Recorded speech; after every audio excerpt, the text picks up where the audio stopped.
പിതാവിൻ്റെയും പുത്രൻ്റെയും പരിശുദ്ധാത്മാവിൻ്റെയും നാമത്തിൽ എന്റെ പ്രീതിക്ക് അമ്മേ പരിശുദ്ധ അമ്മേ, അമ്മേ പരിശുദ്ധ അമ്മേ, ദൈവമാതാവേ, ദൈവമാതാവേ, അന്ന് അങ്ങ് കൃപാസനത്തിൽ പ്രത്യക്ഷപ്പെട്ട് വരാൻ പോകുന്ന മഹാദുരന്തത്തിൽ നിന്ന് രക്ഷപ്പെടാനും എല്ലാവർക്കും വേണ്ടി പ്രാർത്ഥിക്കുവാനും ആവശ്യപ്പെട്ടിട്ട് 20 വർഷം തികയുന്ന ഈ വേളയിൽ കൃപാസനത്തിലൂടെ ഞങ്ങൾക്ക് ഈ ദേശത്തിന് അങ്ങ് മാധ്യസ്ഥം തേടി തന്ന എല്ലാ അനുഗ്രഹങ്ങൾക്കും കൃപകൾക്കും ഞങ്ങളിപ്പോൾ ഹൃദയം നിറഞ്ഞ് നന്ദി പറയുന്നു.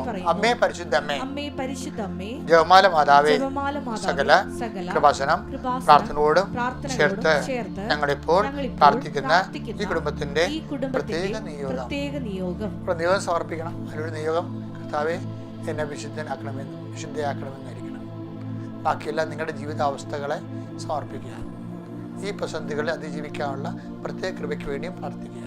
പോകുന്ന വഴികൾ, സഞ്ചരിക്കുന്ന ഇടങ്ങൾ, കണ്ടുമുട്ടുന്ന വ്യക്തികൾ, ഇടപെടുന്ന സന്ദർഭങ്ങൾ, സഞ്ചാര വഴികൾ എല്ലാം സമർപ്പിക്കുക. ഉദ്യമങ്ങൾ, ഉത്തരവാദിത്തങ്ങൾ.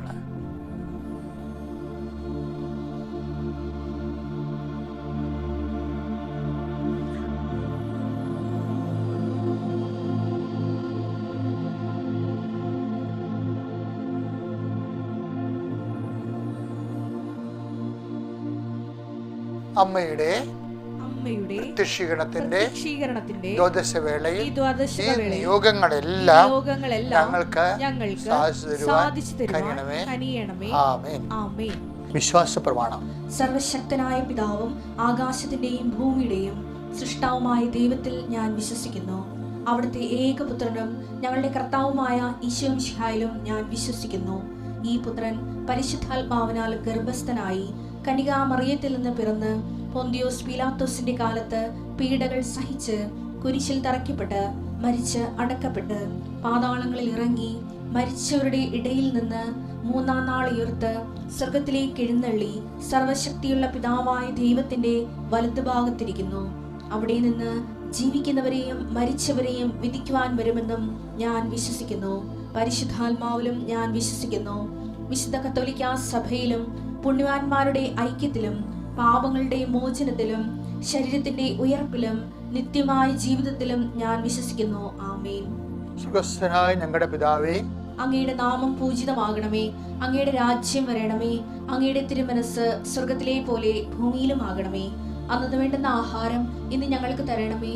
ഞങ്ങളോട് തെറ്റ് ചെയ്യുന്നവരോട് ഞങ്ങൾ ക്ഷമിക്കുന്നത് പോലെ ഞങ്ങളുടെ തെറ്റുകൾ ഞങ്ങളോടും ക്ഷമിക്കണമേ.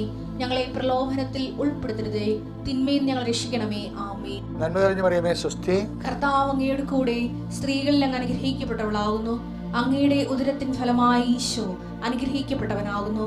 പരിശുദ്ധ മറിയമേ, തമ്പുരാന്റെ അമ്മേ, പാപികളായ ഞങ്ങൾക്ക് വേണ്ടി ഇപ്പോഴും ഞങ്ങളുടെ മരണസമയത്തും തമ്പുരാനോട് അപേക്ഷിക്കണമേ. ആമേൻ. പ്രിയപ്പെട്ടവരെ, ഇന്നത്തെ പ്രാർത്ഥന എല്ലാവരുടെയും എല്ലാ വിഷയങ്ങളെയും ദൈവത്തിരുസനെ സമർപ്പിക്കുന്നു. കർത്താവെ, ഇന്ന് എല്ലാ മക്കളുടെയും പ്രാർത്ഥനാ വിഷയങ്ങളെ സമർപ്പിക്കുന്നു. അവിടെ ജീവിത സംരംഭങ്ങളെ, സാഹചര്യങ്ങളെ സമർപ്പിക്കുന്നു. കർത്താവെ, ഞങ്ങൾക്ക് ഈ ദിവസം തന്നതിന് നന്ദി പറയുന്നു. സകല വിശുദ്ധരുടെയും തിരുനാളിന് ദേവാലയത്തിലേക്ക് പോകാൻ ഒരുങ്ങുന്നവരുണ്ട്. എന്നാൽ ഇന്നു മുതൽ പോകാമെന്ന് തീരുമാനിക്കുന്നവരുണ്ട്. അവരെല്ലാവരുടെയും വഴികളെ, യാത്രകളെ എല്ലാം സമർപ്പിക്കുന്നു.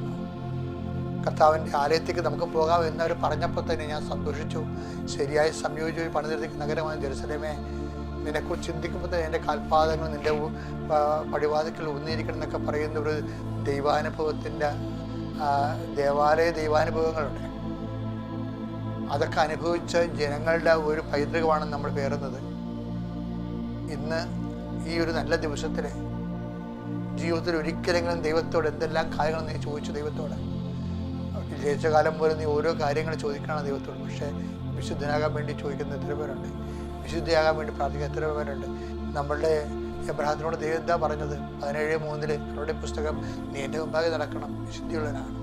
കർത്താവ് നിൻ്റെ ഏറ്റവും വലിയ ആഗ്രഹമായ വിശുദ്ധി, ജീവിത വിശുദ്ധി പാലിക്കുവാനും, കർത്താവെ അങ്ങയുടെ മക്കൾ ജീവിക്കുമ്പോൾ തന്നെ വിശുദ്ധി ഒരു കിട്ടാക്കനിയായിട്ട് തോന്നുകയും ജീവിതത്തിൻ്റെ സങ്കീർണതകളിൽ എപ്പോഴും തോറ്റുകൊടുക്കുകയും ദൈവത്തെ നഷ്ടപ്പെടുകയും ദൈവം കൈമോശം വരികയും ചെയ്യുന്ന സാഹചര്യത്തിൽ എടുത്ത നിലപാടുകളിൽ ഇവിടെ എല്ലാ തിന്മകളും ഒരു മനുഷ്യനെ വലയം ചെയ്യുകയും ചുറ്റിക്കെട്ടപ്പെടുകയും ചെയ്യുന്ന ഒരവസ്ഥകളിൽ വിശുദ്ധി ഒരിക്കലും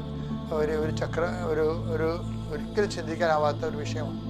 പക്ഷേ എല്ലാ ജീവിതത്തിൻ്റെ അവസ്ഥകളും നിലനിൽക്കുമ്പോൾ തന്നെ കർത്താവ് നിനക്ക് ഞങ്ങളെ വിശുദ്ധീകരിക്കാൻ കഴിയും. കാരണം നിൻ്റെ വചനമാണ് വിശുദ്ധീകരിക്കുന്നത്.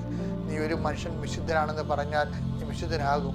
എന്താ കാരണം എന്ന് വെച്ച് കഴിഞ്ഞാൽ ഞങ്ങളുടെ ജീവിതാവസ്ഥകളെ സംരക്ഷിക്കുവാനും അതുപോലെ തന്നെ അതിജീവിക്കുവാനും ഞങ്ങളുടെ പാപ സാഹചര്യം അതിജീവിക്കുവാനും അനുഗ്രഹം തരാൻ നിനക്ക് കഴിയും. നിന്നോട് ആത്മാർത്ഥമായി സഹകരിക്കാനുള്ള കൃപയാണ് ഞങ്ങൾക്ക് വേണ്ടത് കർത്താവേ. അപ്പോൾ ആത്മാർത്ഥമായി സഹകരിക്കാനുള്ള കൃപ, അങ്ങയുടെ വിശുദ്ധിയോട് ആത്മാർത്ഥമായി സഹകരിക്കാനുള്ള കൃപ അങ്ങയുടെ എല്ലാ മക്കൾക്കും നൽകണമെന്ന് പ്രാർത്ഥിക്കുന്നു. ദൈവത്തിൻ്റെ വലിയ ചൈതന്യം നിങ്ങളിലേക്ക് ആവശ്യിക്കട്ടെ. നിങ്ങൾ ഇന്ന് സഞ്ചരിക്കുന്ന വഴികൾ കർത്താവ് അനുഗ്രഹിക്കട്ടെ. നിങ്ങളുടെ വലത്തും ഇടത്തും, നിങ്ങളുടെ വീട്ടിലും വഴിയിലും, നിങ്ങളുടെ ജലത്തിലും കരയിലും മുകളിലും ഹൃദയത്തിലും കർത്താവിൻ്റെ സാന്നിധ്യം ഉണ്ടാകേണ്ട. കർത്താവേ, 38 വർഷം ഞാൻ അർപ്പിച്ച കൃപാന്റെ യോഗ്യതയാൽ ഈ കൃപാസ്ഥാനത്താരെ ജീവനോടെ പ്രത്യക്ഷപ്പെട്ട മാതാവിൻ്റെ മധ്യസ്ഥത്തിൽ ഈ അൾത്താരയിൽ നടന്ന 10,000-കണക്കിന് ആരാധന ശക്തിയാൽ സർവോപരി ഈ മാസം കഴിഞ്ഞ മാസം 26-ാം തീയതി നടന്ന ലക്ഷക്കണക്കിന് മനുഷ്യർ പങ്കെടുത്ത അഖണ്ഡ ജപമാലയുടെ യോഗ്യതയാൽ ഞാൻ ഈ മക്കൾക്ക് വേണ്ടി പ്രാർത്ഥിക്കുന്ന കർത്താവെ, ഉടമ്പടി എടുത്തവർ, ഉടമ്പടി എടുക്കാൻ പോകുന്നവർ, നേരത്തേക്കായി മെറിറ്റ് ടെസ്റ്റ് ഇട്ടവർ, ഓൺലൈൻ ഉടമ്പടി എടുത്തവർ, എല്ലാ മക്കളെയും അവിടെ ഇന്നത്തെ ജീവിത ആവശ്യം അന്നു വേണ്ട ആഹാരം പോലെ നിന്റെ വലുത് കരത്താൽ അടിപ്രധാന അനുഗ്രഹത്താൽ അവർ സ്പർശിക്കണമേ. അടിപ്പിട പോലെ ഇതാക്കാലം പോലെ ദൈവികമായ ശക്തി നിനക്ക് ആവശ്യിക്കട്ടെ. നിത്യപിതാവും പുത്രനും പരിശുദ്ധാത്മാവായ സർവേശ്വര എന്നേക്കും ആമേൻ. ഇവിടെ നമ്മളിന്ന് വായിക്കാൻ പോകുന്ന വായന സങ്കീർത്തനം 116 തിരുവചനമാണ് ഈ ദിവസത്തെ സന്ദേശം നൽകുന്നത്. ഞാൻ കൊടിയ ദുരിതത്തിലകപ്പെട്ടു എന്ന് പറഞ്ഞപ്പോൾ ഞാൻ എൻ്റെ വിശ്വാസം കാത്തു സൂക്ഷിച്ചു. ഇത് അതായത് കൊടിയ ദുരിതത്തിൽ അകപ്പെടുമ്പോഴും വിശ്വാസം കാത്തു സൂക്ഷിച്ചു എന്ന് തന്നെയല്ല പ്രശ്നം. വിശ്വാസം കാത്തു സൂക്ഷിക്കാൻ മനുഷ്യന് കഴിയുമെന്ന് അതിൻ്റെ അർത്ഥം. കൊടിയ ദുരിതത്തിൽ അകപ്പെട്ടു, അപ്പോഴും ഞാൻ എൻ്റെ വിശ്വാസം കാത്തു സൂക്ഷിച്ചു. അതാണ് ഇപ്പം അപ്പം അങ്ങനെ കാത്തു സൂക്ഷിക്കുന്ന വിശ്വാസം ഉണ്ടല്ലോ, അത് സാധാരണ വിശ്വാസമല്ല. അത് ദൈവത്തിരിച്ചൊരു സ്വർണത്തെക്കാൾ വിലയുള്ള വിശ്വാസമാണ്. അതുകൊണ്ടാണ് നമ്മുടെ 1 പത്രോസില്ലേ, 1 പത്രോസ് 1:7 വായിക്കുന്നില്ലേ? ഇത് വന്നു വായിച്ചേ. അഗ്നിശോധനയെ അതിജീവിക്കുന്ന നശ്വരമായ സ്വർണത്തെക്കാൾ വിലയേറിയതായിരിക്കും പരീക്ഷകളെ അതിജീവിച്ച നിങ്ങളുടെ വിശ്വാസം. അപ്പൊ സ്വർണത്തെക്കാൾ വിലയാണ് ദൈവത്തിരുസന്നിധി. ഇതിനെല്ലാം ഹാർവസ്റ്റിംഗ് നടക്കുന്ന നിത്യതയിലാണ്. കാര്യം നമ്മുടെ വിശ്വാസത്തിന്റെ ക്വാളിറ്റി, മൂല്യം അത് തന്നെയാണ് നമ്മളെന്ന് പറയുന്നത്. ദൈവത്തെ സംബന്ധിച്ചിടത്തോളം അത് അഗ്നിശോധന അതിജീവിച്ചിട്ട് നിങ്ങളുടെ വിശ്വാസം നിലനിന്ന് കഴിഞ്ഞാൽ നിങ്ങൾ ദൈവത്തിരുസന്നിധിയിൽ അമൂല്യമാണ്. ഞാൻ എപ്പോഴും സംസാരിക്കുന്ന വാക്കാണ് വാല്യൂ ആഡഡ് സ്പിരിച്വാലിറ്റി എന്ന്. മൂല്യവർദ്ധിതമായ വിശ്വാസം എന്ന് വെച്ച് കഴിഞ്ഞാൽ ആ ശോധനകളെ അതിജീവിച്ച് കഴിയുമ്പോൾ ദൈവത്തിരുസന്നിധിയിൽ നമ്മൾ വിലയുള്ളവരാകും. അത് തന്നെയാണ് ദൈവത്തിരുസന്നിധി സമ്പന്നത എന്ന് പറയുന്നത്. വിലയുള്ള, അതായത് നമുക്ക് അങ്ങനെ അപ്പം മധ്യസ്ഥ പ്രാർത്ഥന മറ്റുള്ളവർക്ക് വേണ്ടി മധ്യസ്ഥ വഹിക്കാൻ വേണ്ടി ദൈവം നമ്മളെ എംപവർ ചെയ്യും. അതാണ് ഏറ്റവും വലിയ സത്യം. അത് ആ ഒരു ദിവസമാണ് ഇന്ന്. വെളിപാട് 7:14 കുഞ്ഞാടിൻ്റെ രക്തത്തിലെ വസ്ത്രം കഴുകി വെളുപ്പിച്ച മൂപ്പന്മാരെ കുറിച്ച് പറയുന്നുണ്ട്. ഞാൻ മറുപടി പറഞ്ഞു, പ്രഭു അങ്ങേക്കറിയാമല്ലോ. അപ്പോൾ അവൻ പറഞ്ഞു, ഇവരാണ് വലിയ ഞെരുക്കത്തിൽ നിന്ന് വന്നത്. അതായത് വലിയ ഞെരുക്കത്തിൽ നിന്ന് വന്നതെന്ന് പറയുമ്പോഴേ എന്ത് ഞെരുക്കമാണ്? ഇവരാണ് കുഞ്ഞാടിന്റെ രക്തത്തില് തങ്ങളുടെ വസ്ത്രം കഴുകി വെളുപ്പിച്ച വിശുദ്ധന്മാരും.